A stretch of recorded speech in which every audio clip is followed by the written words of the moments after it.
So, yes, Xander wanted to be here in the introduction. But, you know, when I see a lot of videos discussing pantry, they're beautifully organized shelves of different store-bought canned goods. And, you know, they all end with saying, store what you eat what you store. Thank you, Xander. Well, you know, that's a problem for me because really, I believe that. I believe I should store what my family eats, and that usually is not store-bought canned goods.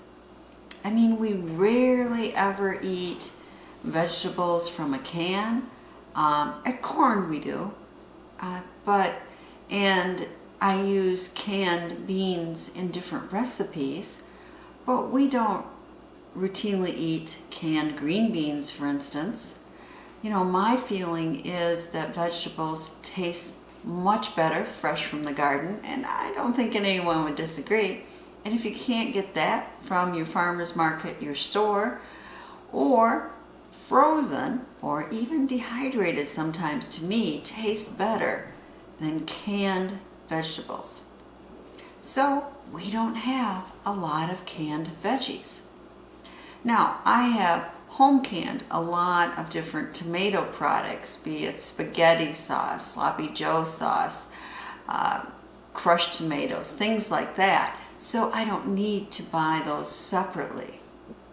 We also don't eat, well, hardly at all, except for my husband, eat canned soup. I mean, the soup I make fresh, if I may say, is delicious, and I can freeze it or can it, and it tastes so much better than store-bought. The one exception is my husband loves, for some reason, Progresso clam chowder. So we do have a bunch of that for him.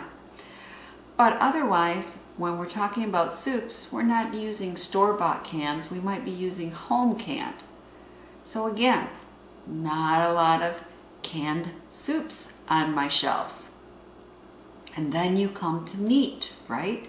You see a lot of the shredded chicken meat and various Keystone meats and things like that. Do I have some? Yes, just in case. And we do occasionally use Spam or maybe a can of salmon to make some salmon patties. But these are more rare dishes. This is not a daily activity for us. So how do we like our meat? Well, generally fresh is best, but frozen is fine too. We prefer that to even my home canned meat when I can meat, because just that process of cooking it at such a high temperature and for so long does rob the meat from some of its taste. So my shelves are pretty bare of store-bought canned goods.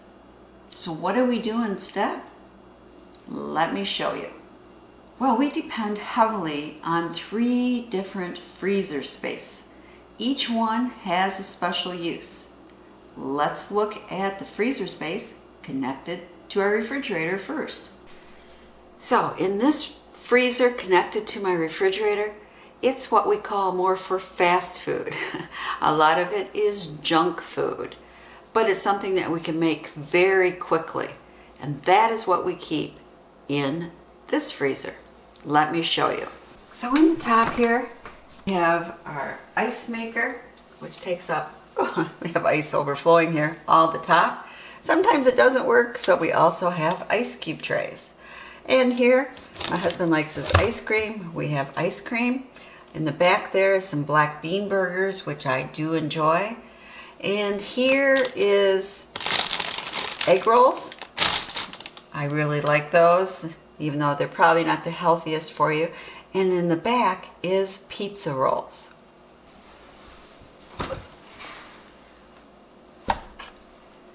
Well, I think if you look at the door of the freezer, you can quickly see that the main thing is butter.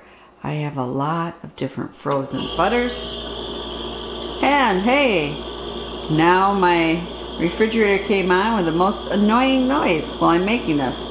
Anyway, I have a lot of butter on the door. So the top shelf here, I have some, quick microwave meals for work. Little dumplings are left over, some taquitos, and my husband loves these little hamburger sliders. I guess they're cheeseburger sliders. So there's all of our junk food on the top. The next shelf is like sweet potato fries, regular fries, different potato products. And over here is all fish sticks because, yeah, I don't know why, but I crave fish sticks very often. Again, real fast food.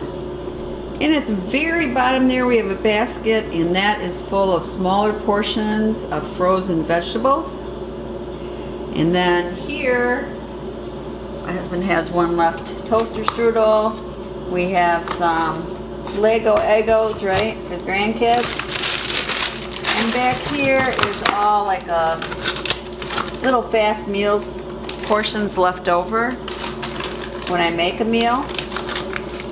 So again, it's all fast food.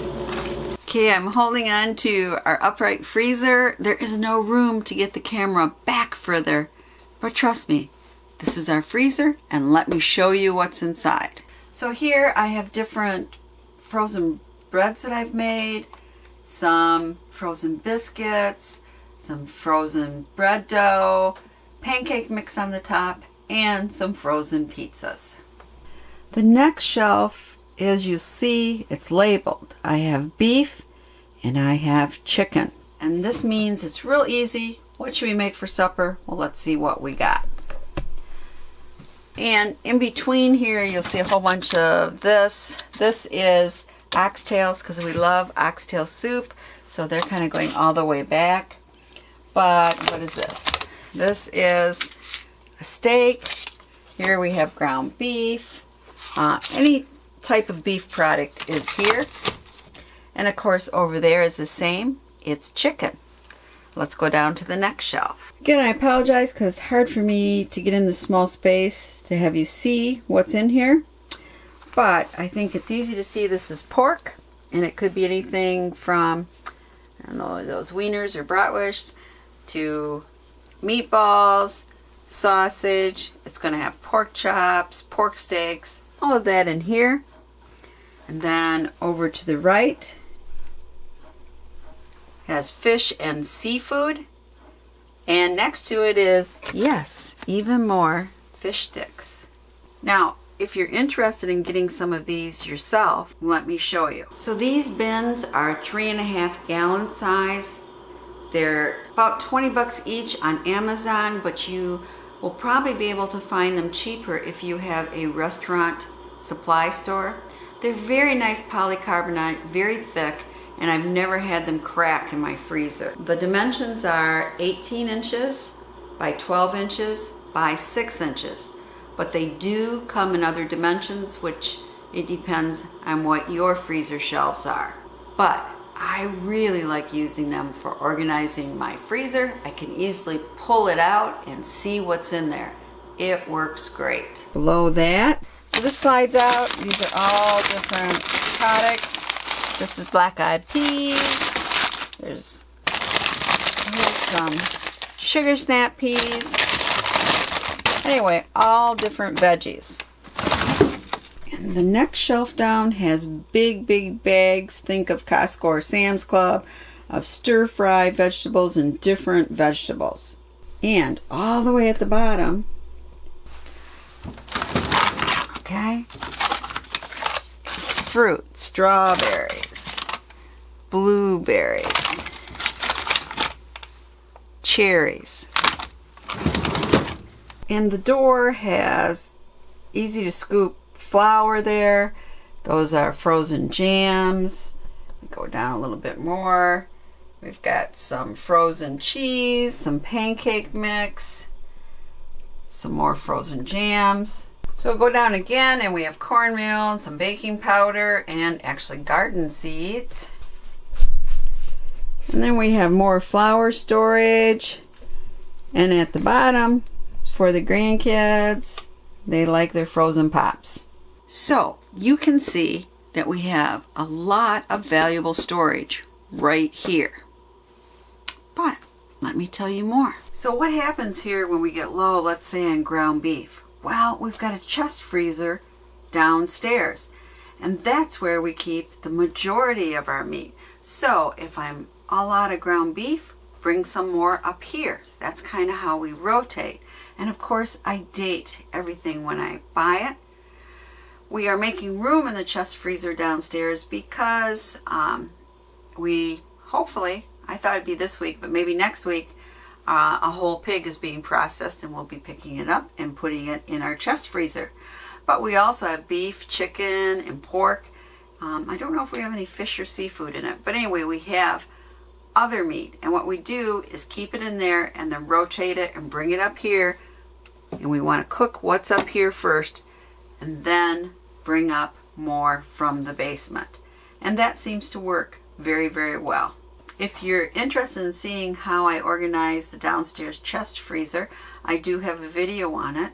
I use my own bag method and it works very, very well. Are there dangers depending on freezer space for your meat and other goods? Well, of course there is. You can lose power, and we have lost power before. Now we have some portable generators we're able to use for the freezers, but at the end of the month we are finally investing in a whole house generator. It will be fueled by natural gas, and that will help us when we do lose power, let's say during an ice storm. We can still have a warm house. Our furnace will be on. We can take a hot shower, and our freezers and refrigerator will be fine. Now, of course, something could happen and that doesn't work either. But you know what? That's the nature of prepping. You try to prep for different things and do what you can. And in this case, we like our freezer space.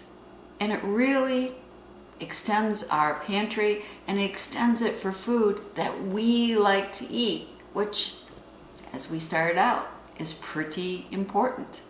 Now I do have, long-term prepping pantry where I'm keeping, freeze-dried food and buckets with Mylar bags filled with, beans and rice and grains and things like that. I do have that for longer term. But what I'm talking about in this video is more my extended pantry. So I just want to discuss this because I don't see this mentioned a lot, and I really think it depends on what you're used to having in your family. What do you use to cook? And you really have to think about that when you're planning your prepper pantry. When I first started out, I watched those videos and I went out and bought a whole bunch of cans of food. And 3+ years later, most of those cans were still downstairs. We were not using them. In fact, I tried to donate them before the expire date, because the reality is I can't rotate something I don't use. So carefully consider how you cook and what is the best method for you for your extended food pantry. Love to hear what you think. Please comment below.